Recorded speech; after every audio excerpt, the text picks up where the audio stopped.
It's a mean age. But it is going to be a beautiful future as long as we don't f*** it up. I'm Brian McWilliams, and this is Mean Age Daydream, where I bring you unfiltered comedy, criticism, philosophy, and politics with a Mean Age Daydream.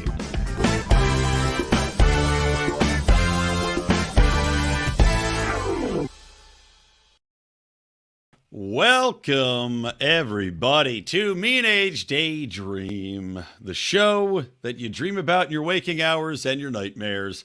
And I am joined today with a very special guest, a man that I have done many shows with, although many of them behind the paywall. Of course, we can talk about our different Pride memberships, the Downers Club, of course, but that is the one and only Dan Smotz from The System Is Down show. Dan, hello.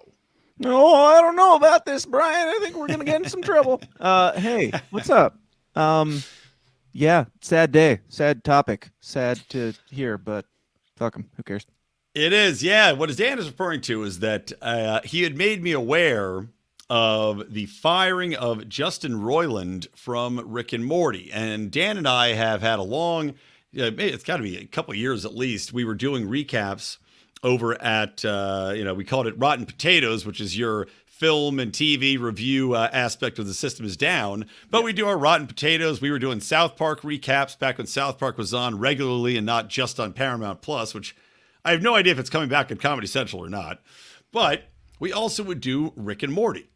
And we started getting into it, I think, after I did some early reviews on my show, talking about how Rick and Morty was, in my opinion, at the time, the most libertarian show on TV, or at least had the most libertarian character, which was one Rick Sanchez. It was so short-lived, and I know, fell off so quick, and then we fell off so quick at actually paying attention to it. Yeah, I mean, and that does speak to how shitty the show got. Yeah. The fact that we greatly enjoyed doing the recap shows. I mean, it was fun spotting the theme, spotting the anarchism of Rick, because. Right. Just to give people an idea out there, I don't know how many people, on Twitter we're talking about it, and some people said they had never watched an episode. Fine and good, but I would say the first couple seasons, highly worth watching. I mean, You've got the smartest man in the world who is a mad scientist, goes about his way fighting against government overreach, fighting against rules, fighting against societal norms, fighting against everything that really you could kind of get behind as an anarchist, and culminating in episodes where he takes out the entire monetary system because it's a fiat currency based in nothing. So, right. I mean, Dan, where do you think it started to hit the wall and we lost that beautiful time? I kind of just feel like they had such a grand idea. Like at the beginning, they were just throwing so much into it, and I feel like they just kind of ran out of ideas. But they're like, this is the first like Adult Swim like mega hit. Like Adult Swim has like small things like Aqua Teen and stuff like that, but this is the first thing that's been like pop culture major hit. And so like I feel like they just ran out of ideas. Like which sometimes that's good when they're doing like the intergalactic cable TV or whatever, and they're just doing like the riffs and stuff. That's funny and good and all, but the actual story and plot really just like fizzled out, and became really apparent that they're just like, we got to keep doing this because it's a cash cow, but We're not really sure what to do with it. So more clones, more loops in time, and like it got boring. Yeah, I almost feel like anytime you get into the time travel concept, you've already jumped the shark. Right. There's just too many damn shows that rely on that. Yeah, literally. I mean, it's like the irony that you cannot come back. You cannot go back to the future. Right. But it's just like, the go-to fallback option is time travel. But it's kind of like, I don't know, not to dog on Marvel Comics, but like even in Star Wars and a lot of these like major franchises and stuff like that are great. It's like as soon as somebody comes back to life, death means nothing. So you have no point. Yes. Like there is no struggle here because people can just be brought back to life. Right, yeah, and that is very much Rick and Morty. They always can be brought back from death at any time. I mean, that was actually one of the jokes of the show, is that Rick Sanchez was such a nihilist because he always knew he could come back from death at any point in time. He didn't believe in an afterlife because he didn't have to. Right. So he could live his life. He could go very much anti YOLO, and those, you always live forever, and there were no consequences to his actions as the smartest man in the world, who could always either outthink, outplan, or just resuscitate himself a million times over. Yeah. But to your point about this being a cash cow, is anything more obvious that Comedy Central views it as a cash cow that they cannot let die when you are keeping the show going without one of the co-creators, co-founders, and probably, I'm guessing, probably the man who came up with the concept for Rick and Morty. And I think Dan Harmon was probably, yeah. He made the original, yeah, he does both voices of both main characters, and he is the one who made it was just like a little short, and it was called, what was it? What are the guys from Angry Science Man and Molested Child? It was like Marty and Doc. Oh yeah, like Back to the Future. It was just a straight ripoff of that, and then Dan Harmon picked it up and they co-created it. But yes, he is like the two main characters. The title of the show is him, and a whole lot of the extras are him, I'm sure, as well, and a lot of the like the improv, the jokes, and the random shit that makes the show funny sometimes. That's him too, I'm sure. Yeah, exactly right. I mean, the fact that Rick Sanchez, the main character, is constantly, he has a very intentional, well, it probably wasn't started as intentional, but a stuttering way of speaking. Both Sanchez and Morty have it. And it's very much a Justin Roiland tick of his delivery style in comedy, because you also see it in Solar Opposites. It's this kind of way where they interrupt everything. It's like, well, let me tell you something. Yeah. You know, it's like kind of, I think maybe that's half improv, maybe that's intentional. It's also the constant burping that Rick Sanchez does. And while you can encapsulate that in a voice actor who has been trained and has practiced to do it, and that's what they're saying, is that they're going to find, I guess the Twitter people and the Redditors have decided there's a some person that can do a good enough job to sub in. I would imagine they were just like flipping through TikTok, watching impersonators, and they're like, that guy's good enough. And good enough. We can get on pennies for the dollar too. I did some background digging today on like what he did or what he's accused of and all that. And also like some interviews where he's even talking about like, as far as like the voices and stuff go. I don't know if it is, I don't know if they will be able to pull it off. I think it will probably be a mess, but Justin Roiland even has said like, I've got like 3 characters, like they're all basically the same character with a slightly different tone. So it wouldn't be that difficult to replace him in the voice alone, as long as Dan Harmon can pick up, you know, the slack on the comedic stuff. However, Justin was filling in that capacity. Yeah, well, I mean, like you said, it's the improvisational skills that are going to be really a question mark. And we see this so often with especially comedy shows. When the original creators become removed from a show, like American Dad is one show I'll throw out as an example. The Simpsons is another one. When the original creators, the original writers are in there, you have these great content, because a lot of the writing is done by the creators in the early stages. Right. As you get away from that, you get The Simpsons, which just becomes a self-flagellating fuckfest of leftist wokery. When I was watching some early seasons of The Simpsons recently, up until probably 10 seasons in, that show was shockingly pretty much in the middle. I mean, it was very centrist in its views. It was striking back against government and government overreach. It had a lot of anti-taxation themes, a lot of anti-regulation themes. Reasonable. Right. Just rational, like normal people thoughts. Yes. Exactly. There's the everyday American family that are dealing with this horse shit. And now, of course, it's changed because they've gotten too far away. Same with Rick and Morty. You know, as you have more writers come on, especially when you're hiring, typically you're hiring these younger, millennials coming up or even younger than that. It's going to get away from the key concepts. It's going to get diluted. And they're also, obviously, with side projects going on, as Justin Roiland had 3 at least, 2 with Hulu alone, which he's now been let go of as well. He ran a video game company too that just put out a game that he got removed from or left. Is he getting removed from these places, or is he resigning? Squanch Games he resigned from, and Squanch, of course, is a reference to Squanchy from Rick and Morty, the cat. He resigned from Squanch Games proactively. Hulu had ended its relationship with him for Solar Opposites and Koala Man, which I didn't even realize he was a part of. I've never even heard about Koala Man before today. I saw it. It literally just popped up in my Hulu recommended feed. And I was like, okay, what the fuck is this?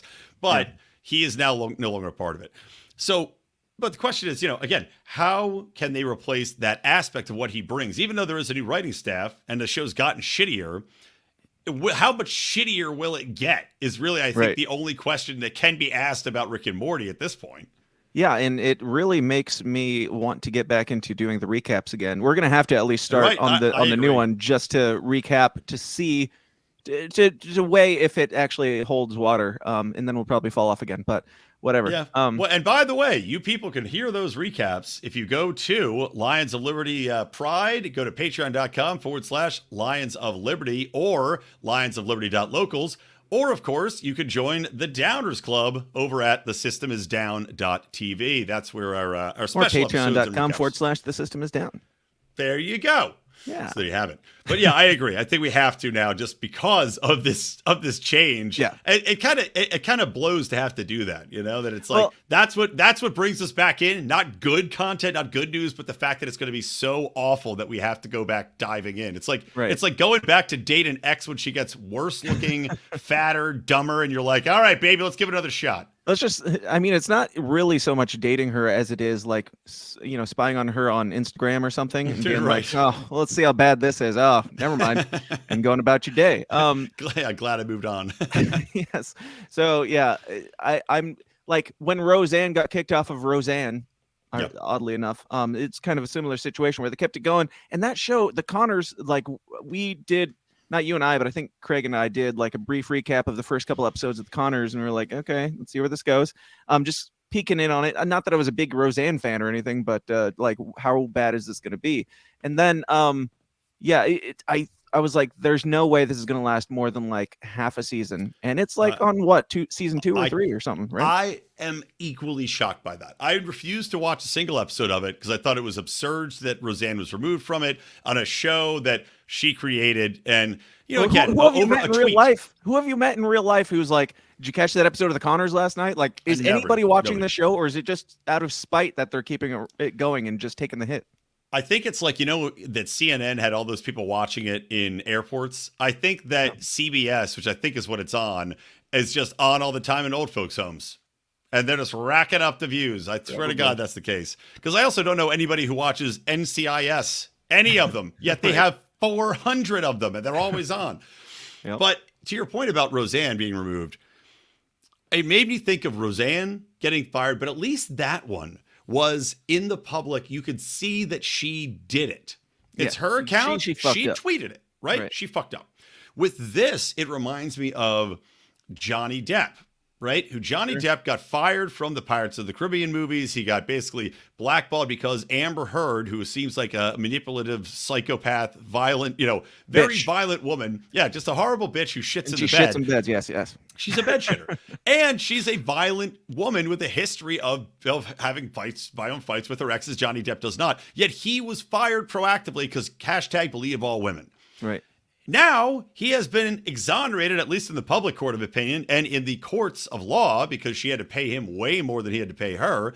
And now he's getting his jobs back. It reminds me of that, though, in that they fired him before any of this stuff really got heard. And now you've got a situation where Justin Roiland is getting canned for something that happened, number one, in 2020. Mm-hmm. So why wait 2 years to figure out whether or not you're going to fire him? Maybe we should talk about what actually transpired, because that I agree with you, and I'm like, innocent till proven guilty and all that, but I can also see the other side of this, because this one gets pretty gross, and there's a lot. I feel like I didn't follow Johnny Depp on that closely, but I feel like there's a lot more condemning evidence in this one, with all their chats and their text messages to underage kids and stuff like that. Well, see, I'm just looking at the ones that are alleging abuse. I'm not even talking about the underage kid stuff. Sure. Yeah. There was the domestic issue that is the court case that's coming up or something like that he's kept hush hush for the last couple of years and nobody even knew about until now.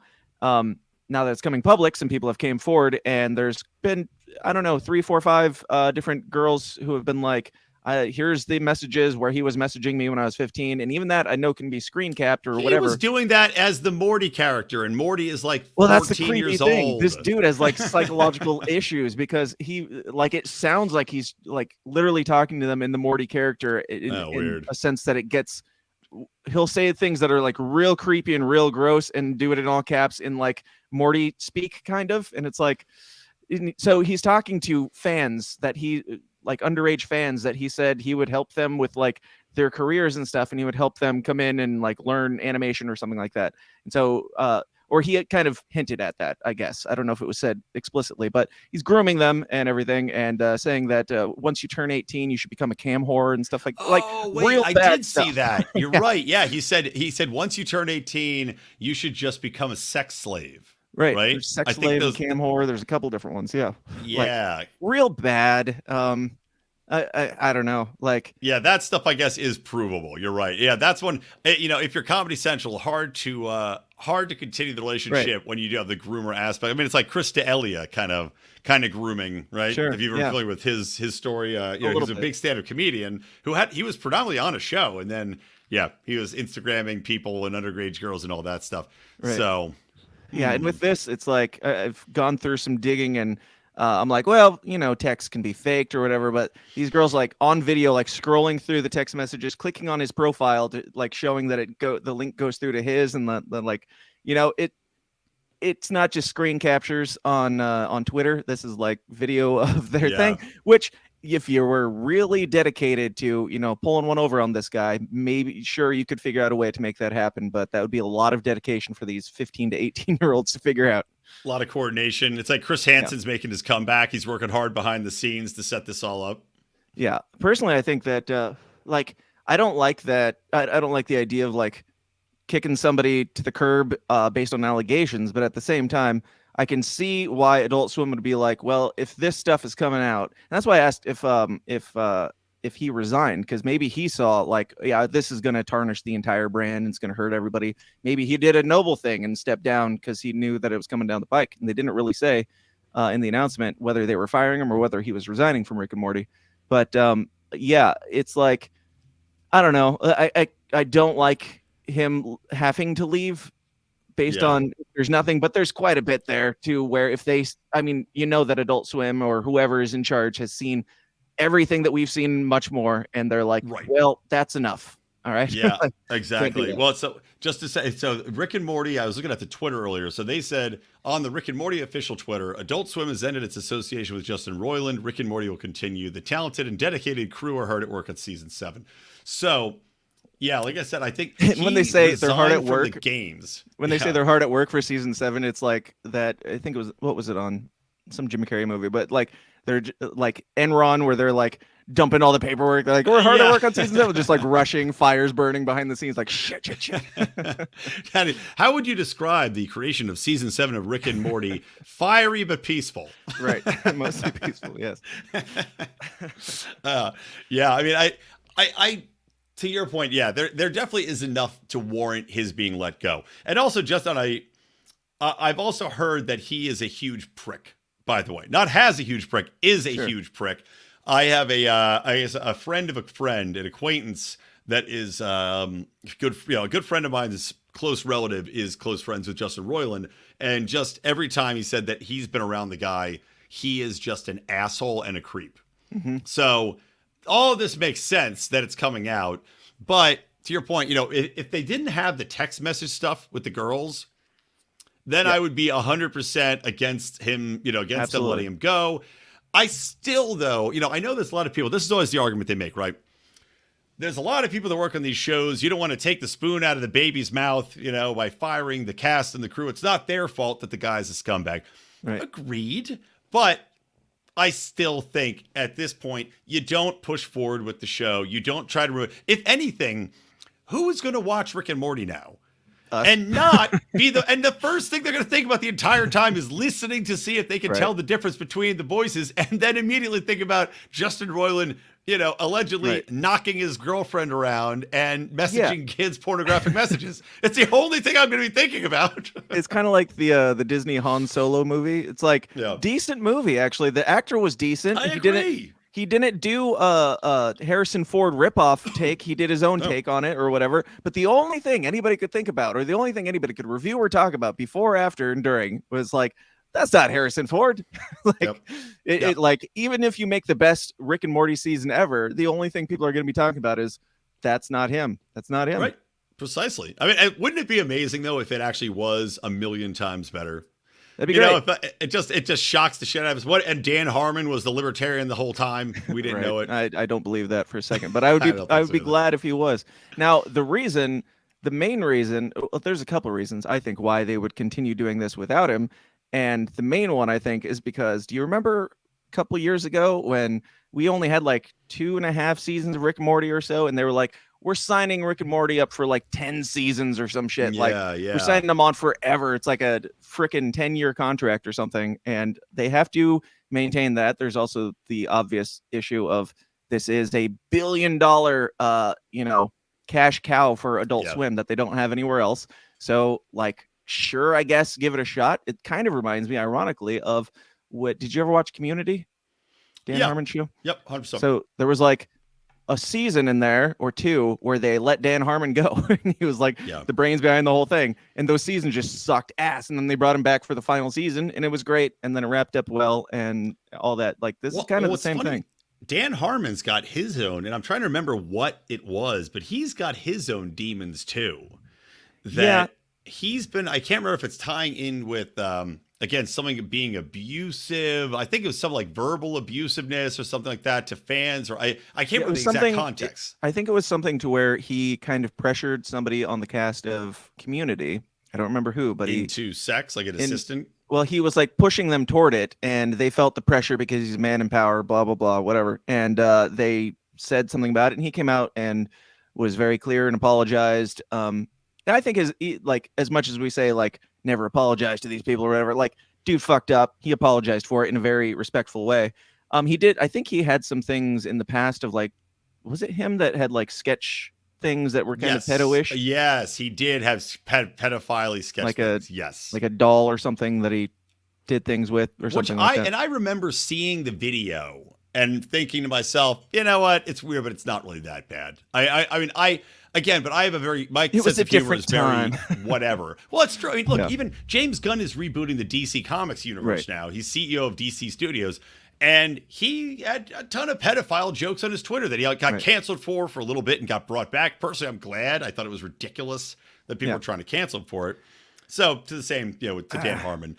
I mean, as a conspiracy guy, I believe all these people are probably pedophiles. So, I'm with you there. Don't get me wrong. But until they're proven guilty, not. But I'm saying the jokes are fine. So, like, as a fan of Dan Harmon's stuff, and I loved his the Dungeons Dragons thing that did, Harmon Quest. That was one of my favorite shows. I'm a big fan of his work and everything, but like, I don't know, seeing the old sketch and things, there's a part of me that's like, obviously, like, innocent until proven guilty. That's just a crass joke that I don't appreciate. Fine. But also in the back of my mind, I'm like, he's also a part of all of this shit where all this stuff's being covered up. I mean, even like Justin Roiland, like, people in the industry seem to be acting like, oh yeah, we knew that he was a creep. We knew, like, that's how it always is. We knew it was an open secret that he was fucking kids or whatever. It's like, okay, well, it's your problem now. It's your fault. Like, you didn't do anything about it either. I mean, it reminds me of the Weinstein stuff, honestly. And, I'd taken the position during it that, what he did was terrible, right? And of course, there's a new Weinstein movie coming out now, which I'm not going to watch, and who gives a fuck. But it's horrible that he pressured these chicks into doing these things. What's equally horrible was that there were chicks that are more than happy to do these things, and also that all of these women got ahead by doing those things and didn't tell anybody, didn't warn anybody. It was, again, an open secret, right? And then, okay, so you guys are complicit in basically the molestation ring. You are complicit in it. If you knew about it and didn't stop it, you are part of what happened here. And yet you want to go out there and tell everybody that you were the victim and how horrible it was from your fucking mansion that you bought with the $80 million you made in the film industry after sucking his dick. Absolutely. Let's look at this from a different perspective. I'm concerned about the sexism of men not having the opportunity to get ahead in these industries now that you've taken Kevin Spacey off the map. Like, whose dick do I got to suck to get ahead in this business? And I might be a little old for his taste, but maybe not, man. He's getting up there in age. He can't move as spry. He needs a slower man to hump up and down the linoleum. But I thought the same thing. I was like, to your point, I at the same time, while I was like, it's ridiculous these women didn't come forward. If somebody is voluntarily going to exchange sex for a favor, I mean, if Weinstein came up to me and was like, hey, put your mouth on this cock, you're a $20 million movie star, done tomorrow, done in a second. Yeah, it's the libertarian way. I mean, if there's a contractual agreement or a verbally contractual agreement of you perform this and I will do this, okay. Well, if you agree to perform it, okay. Yep. Exactly. Well, okay. So anything else you want to add? Well, so I will say this, and I've got a couple other news topics we can just kind of get Sure. into too. I know you're up on your news, but just to give you guys some more insight into this. So Justin Roiland, he has a lawyer who has said first off, he pled not guilty in 2020, right? To the battery situation. To the battery, and what I'll say exactly what he was charged with. So two charges for alleged domestic violence that occurred in 2020. And this is, again, he pled not guilty. One felony count of domestic battery with corporal injury and one felony count of false imprisonment by menace, violence, fraud, and or deceit. I'm not sure exactly what that means. That's a big cluster of words, like really menace, is. Violence, fraud, or deceit. Like those are imprisonment by deceit. That's a fun one. I'm pretty sure I have imprisoned people by deceit before, just by fucking with people and being like, just wait right here for a minute. I'll come back to get you in my car in 5 minutes, and then just drive home to fuck with them. Right. So they're technically in prison, this but they're is probably not guilty. something like, I mean, if I had to guess. I don't know what imprisonment would probably mean, like not letting him leave the home or locking him in a room or something. Yeah, like his girlfriend wants to leave and he's blocking. Not like the he's door locking her in a dungeon or something like that. That this sound like it could be a girl with the dragon tattoo sex guy. dungeon situation. Let's not discount that. Probably speaking to her like Lemon Grab from the Adventure Time. Do you want to use dungeon? And throws down dungeon! The No! That's, by the way, just while we're on that topic, while we're talking about Adventure Time, I loved Adventure Time. I enjoyed the living shit out of it, right? Have you seen the latest episodes on HBO Max? Oh, no. Do they suck? Yeah, they do. They woke it up. They woke the shit out of it. I'll just tell you this. Princess Bubblegum and the Vampire Queen are now lesbians. Yes, they're lesbians in a relationship. And again, I've talked about this on another show. I feel like they kind of hinted at it before, but they never went there, really. Well, Princess Bubblegum kind of liked Finn, the human, for a while. He liked her, and there was... they can dance around it, but it never was out. They never said anything with Marceline because she had a boyfriend on the show, a vampire ex-boyfriend that was a man. So they never hinted that she was a lesbian. It just seemed utterly contrived that all of a sudden in this new show, they're just together as a lesbian couple. Right. It just seemed too, okay, everybody's doing it, so should we. Now it's time for the lesbian or the LGBTQ stuff, yes. Yeah, exactly. Velma it up. Yeah, Velma's another horrible one. I don't know if you heard my review of that, but unwatchable shit. I did it last episode. I did a review about it. So Anyway, long story short, we'll see. I think we should definitely do our reviews and see how this new season shapes up. I don't know what time I don't know when it's supposed to debut though. I didn't catch that. Do you know? Oh, I bet they're probably pushing it back at this point. There's probably not even a release date, I would imagine, with all this stuff coming out. So they're working hard on their tire fires back there. They've got to audition. They've got to go through all the TikTokers to see who can be the best fit. Yep. All right, well, let's pivot then. Because speaking of people being coerced, misled, or deceitfully kept or forced into things, well, Hunter Biden's back in the neus. Did you see the latest on Hunter Biden? I did just not. Came out, I think, yesterday. Well, let me fill you in. Please. So, Justin Roiland and Hunter Biden are in a homosexual relationship. It's a great new sitcom. The Oddest Couple. Lots of kids in it. A lot of kids. Big opportunities for child actors out there. Parents, get your kids to the audition couch immediately. It's a little tiny audition couch. It's like in one of those little playhouses. It's a love seat. Let's be honest. All right. So, this is an exclusive from the Daily Mail. Said Hunter Biden threatened to withhold cash from his assistant's pay if she didn't FaceTime him naked, and he told her to set up a phone so he could spy on her in the shower.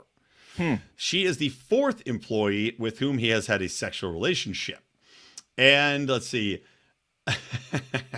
Hold on. I'm clicking through this article right now. Is this her word, or is this like another laptop or something that we found? Oh God, it's the link to this story, which I haven't even seen. Hunter's stripper baby Mana was an assistant. Oh, interesting. So Hunter's the woman he had a baby with. Okay. Who is not allowed to have his name, by the way. I don't know if you know that, but Hunter Biden is suing to stop the child from using the Biden name because he says they'll try to take advantage of it. Only he's allowed to do that. Right. But she worked for him, I guess, on some capacity. Yeah. So getting back to this main one. So shocking text between the president's son and his young assistant. He was 52. She was 29. Youngish. Yeah.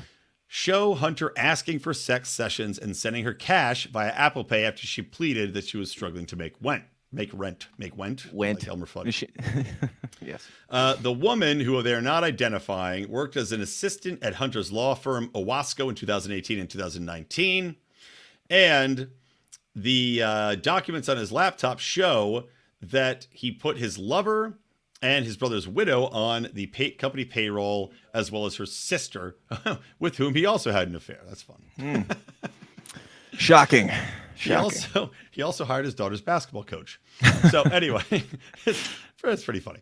So anyway, he had pressured her. Let's see. He pressured her into showing the pictures, and he said, "Quote: You're as beautiful to me inside as you obviously are on the outside. Miss you much. Feel horrible for having treated you poorly when you sent her the money. And should I share the text messages? We can enjoy them together. Hold on.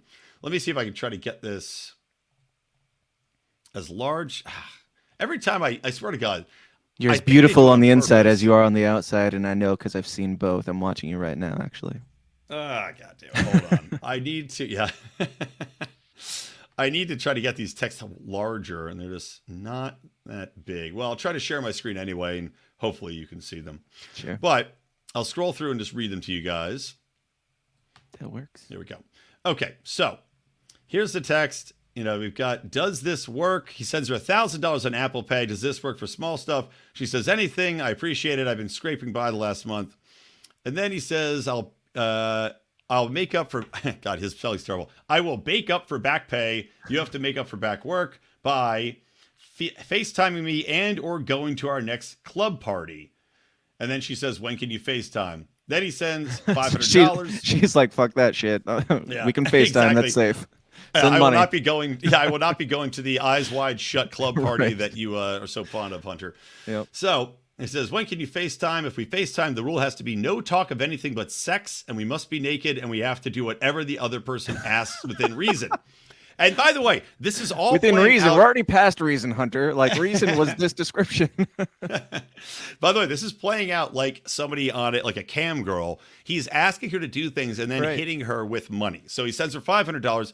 Then he sends her $750 after saying, this is how we're going to do the FaceTime. He says, deal.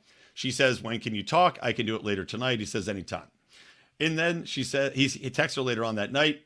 Hey, hun, I'm in the middle of working out on the track. I can FaceTime you later. He says, cool, try me, and I'm awake. I'll answer immediately.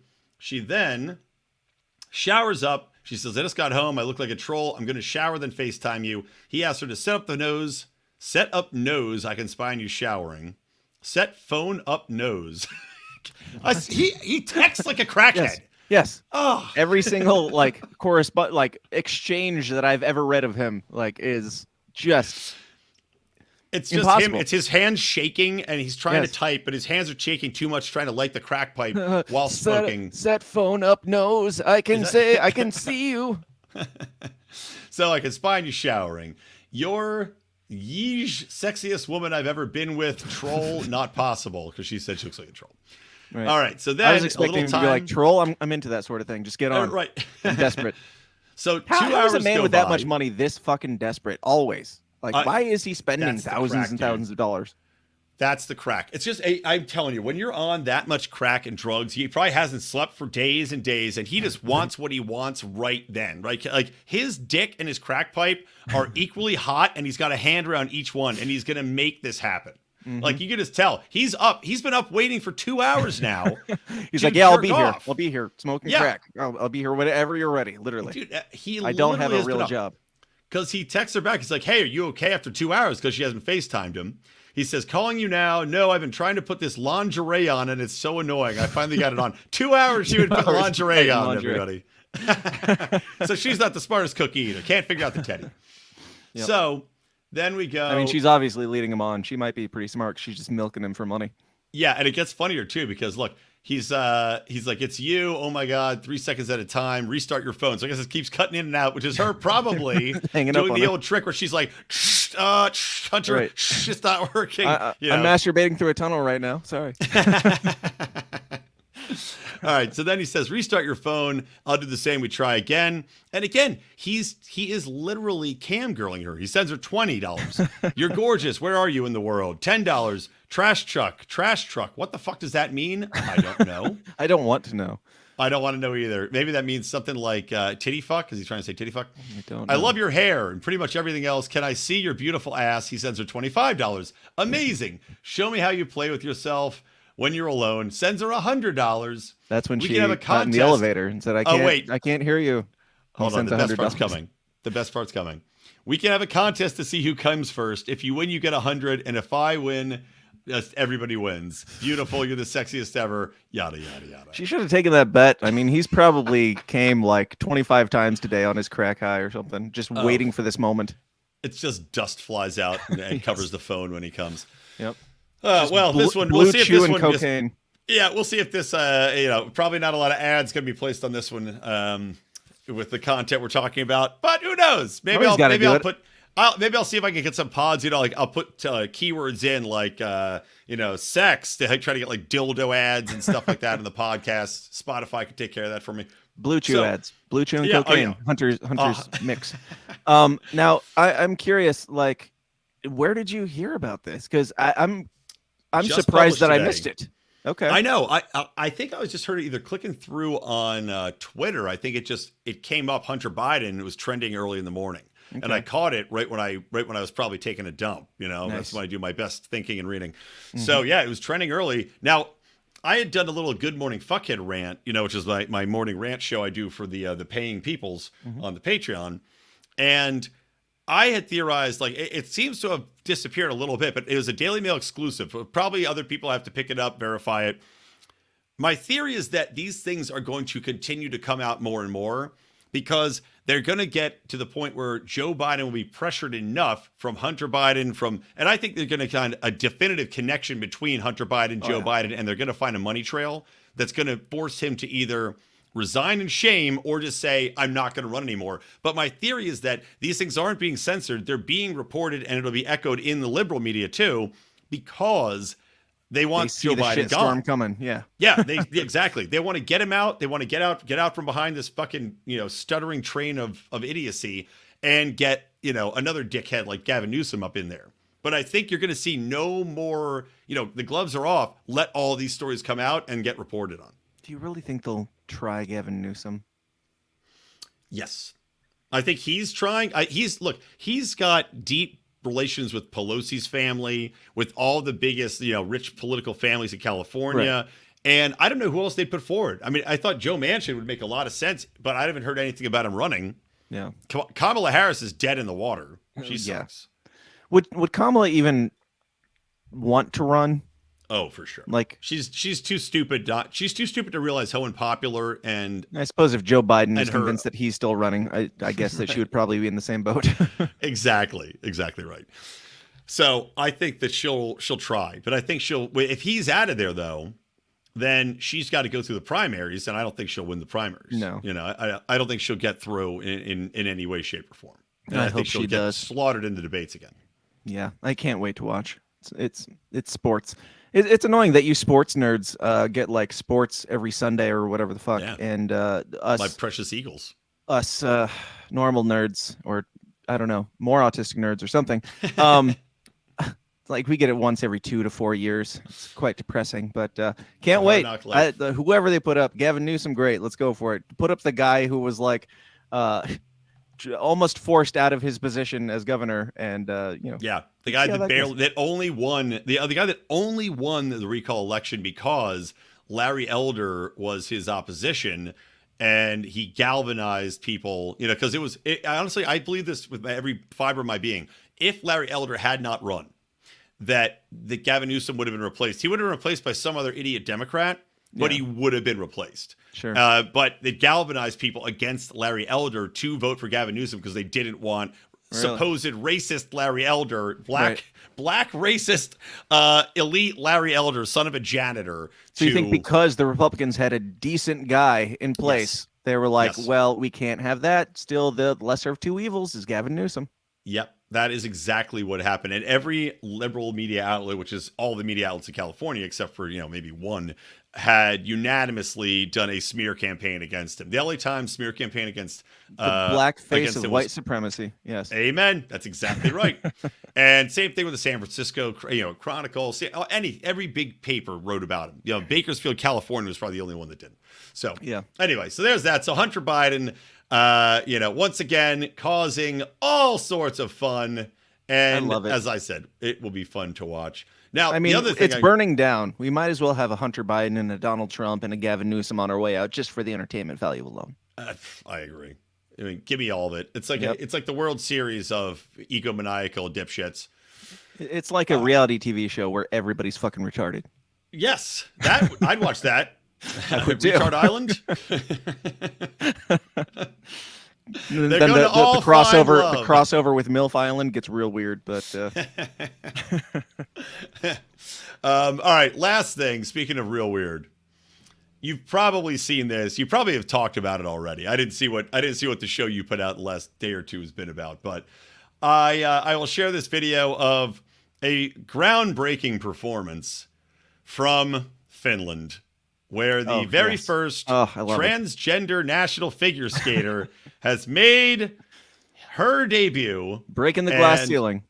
Yeah, breaking the glass ceiling and almost breaking the ice several times. So here we go. Let me play this video. Superhaaveita ja alkaa luistella naismoodissa.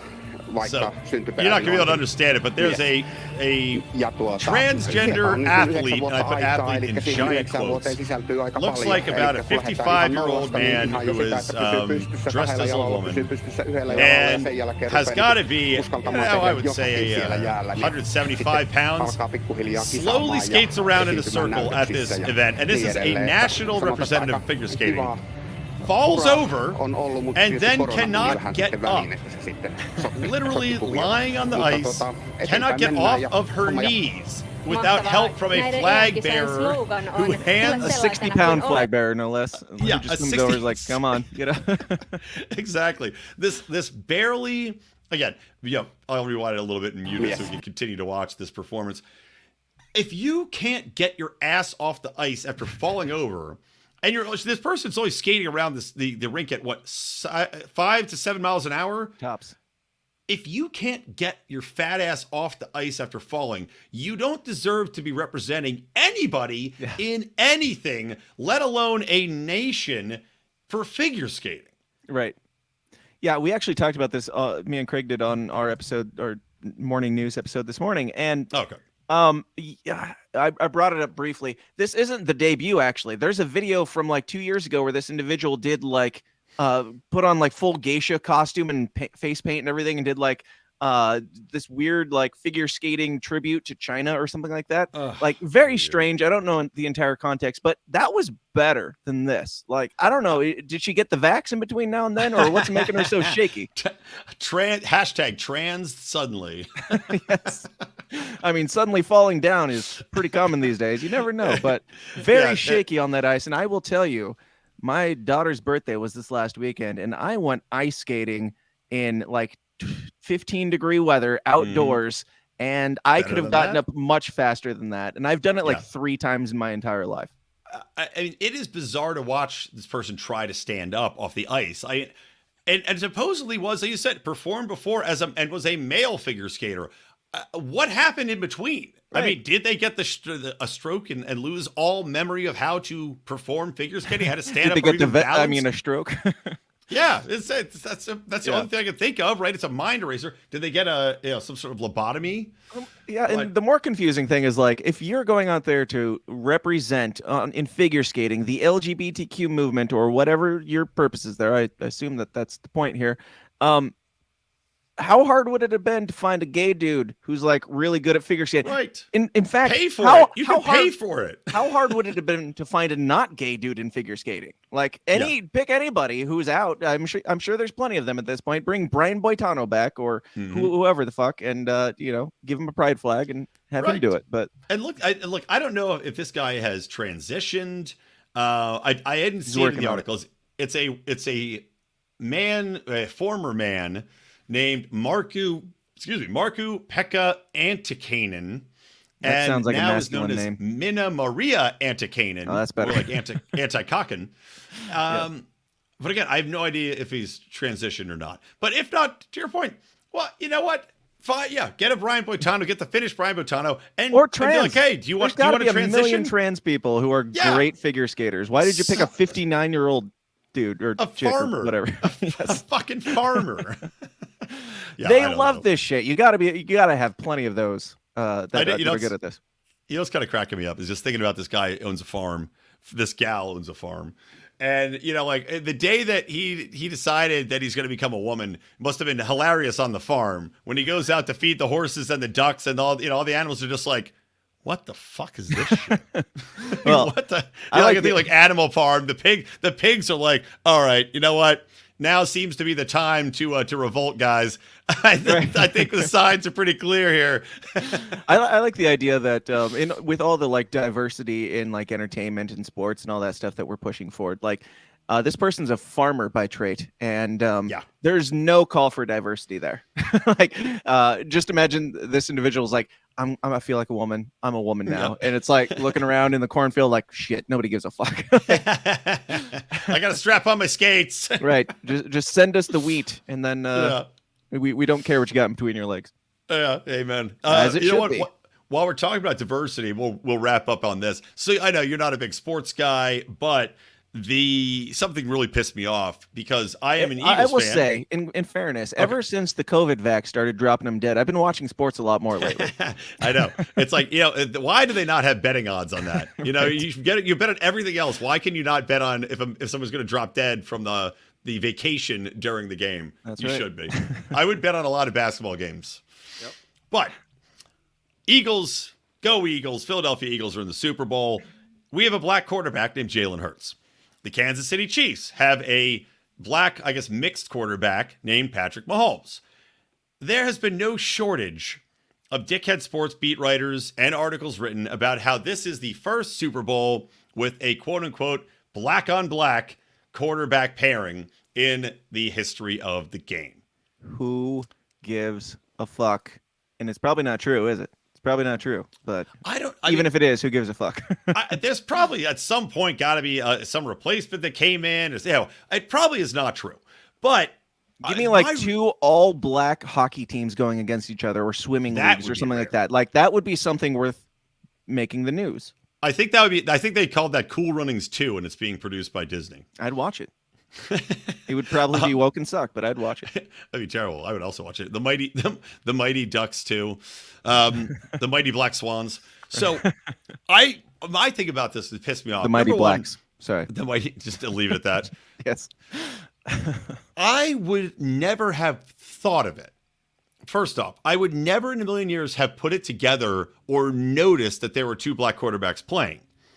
The reason for that is because I am not a racist, and it seemed obvious that these players deserve to be there, right? They played all year. I guess they're black, but It's not like there's no black players in the league. And also, I would have presumed that this would happen at some point. So it's not surprising. It's not something to take note of. And who gives a shit? Do you think that it is vastly more racist for people to take note of this shit? Yes. Than it is to simply good job, have we got no clue. one. Yay, you guys did it. Good job. Yeah, is that what you want? And more so, like the only thing I can think of is that what's his name? The dude who knelt or whatever. Oh, I fucking hate Colin Kaepernick. His whole fucking like Netflix documentary or series or whatever that he was in, where he's comparing the NFL to the slave trade. Because they line up and then they come through and they check us out and make sure blah, blah, blah. Like, okay. And then you get paid billions of dollars after that.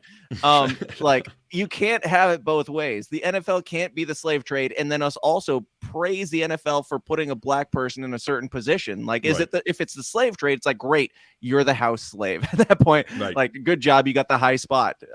But you're still a slave according to Colin Kaepernick. So just pick a lane, stick to it. Yeah, dude, I agree. I can't stand the fact that he still has any relevance personally. I think that it's one thing. Number one, Colin Kaepernick would have never taken this stand and become this cultural lightning rod / spokesperson for black rights if he was any fucking good at football. Yes. That much is clear, right?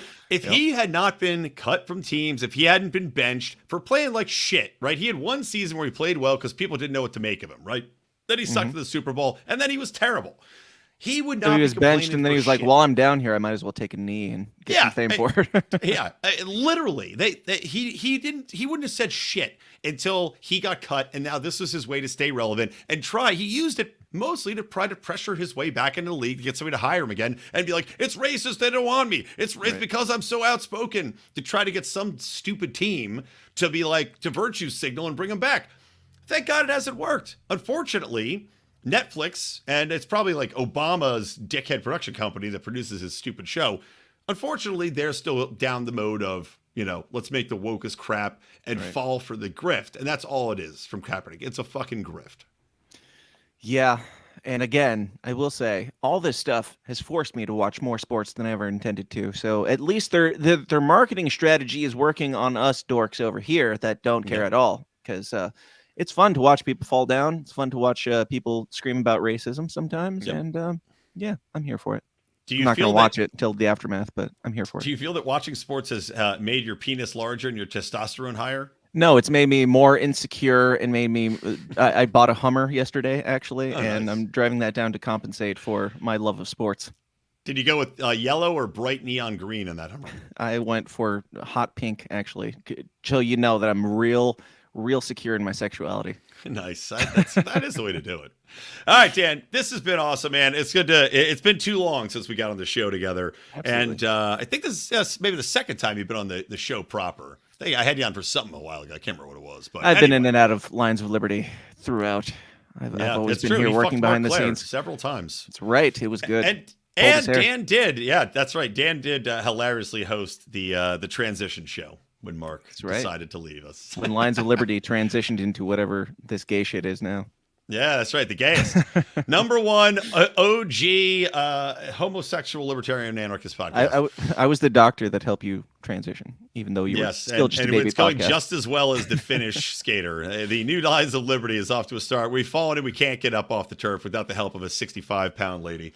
All right, you 65-pound lady, help us out by telling us where people can find you, see you, and also, of course, promote the fact that you do all a lot of the video work, and some of our best known anarchist commercials have come from you and Goulash Media. I do a lot of things. First off, thank you so much for having me. It's been too long since we fell off from Rick and Morty and South Park and all that stuff. We need to get back into that for sure. But thanks for having me. You can find me at thesystemisdown.tv for the podcast and all the podcast links and all that stuff.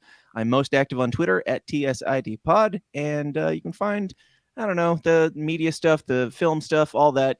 You can find a lot of it on YouTube at The System Is Down. But you can also look up goulashfilms.com if you're interested in that. It's a lot of wedding videos because that's my my main hustle. But it's evening out to where it's becoming more of this liberty shit, and I'm here for it. So I hope so, man. Well, and again, Spike Cohen's great commercials. You've done those. You helped Jeremy Kaufman with his campaign. So and that's something where. And I'll make this brief because we're hitting about the hour. Tell me all about all my amazing things. Well, no, but what I had been advocating, I was talking to Reed Coverdale and had him on the show. And by the way, hello, we've been doing some ads and we sponsored Reed's show this week. So any of you that came over here from Reed's show, hello, thanks for joining us. I made Reed too. I made him look into it. Oh, did you? Nice. No, his intro video. No, I made him. Oh, you just made him I'm the shadow Reed Coverdale. There's a story there, but we won't get into it now. Go on. I'm desperate to hear it. But point being is that I was talking to Reed about the fact that I think that the Libertarian Party National should stop supporting people, giving them money to run campaigns where they're probably going to do nothing but lose, suck shit, and die, and instead be fighting a cultural war and creating content like what you have been creating, like what I've been prescribing, to fight a cultural war that can be repurposed by people in regional races, right? By doing some simple editing. We say, look, we created these assets. If you're running for candidacy, and feel free to take them, grab them, pay for it, do a media buy, and use these assets. But hire people like yourselves, hire creatives to create something that is going to grab people and cut through and make people think and become inspiring. And I think that's going to have make art, make something that Right. people want to see, not something Exactly. that's just a message. It's the same fucking thing as like Christian art culture that I grew up in. Yep. Like, is your message coming before the art? Then don't make the art. Just give the message. If you're going to put it together, then the art has to come first. Fucking A, man. Yeah. I agree. So hopefully our pleas will be heard and the Libertarian National Party will put more emphasis on art. And of course, with you being a part of that and with me being a part of that. Kumbaya, my lord. Absolutely. Kumbaya. All right, that's it, guys. From me, Brian McWilliams, from Dan Smotz at The System Is Down, from the Lions of Liberty, and from me and Age Daydream. Keep those electric eyes on me, babe, and keep that ray gun to my head. Peace.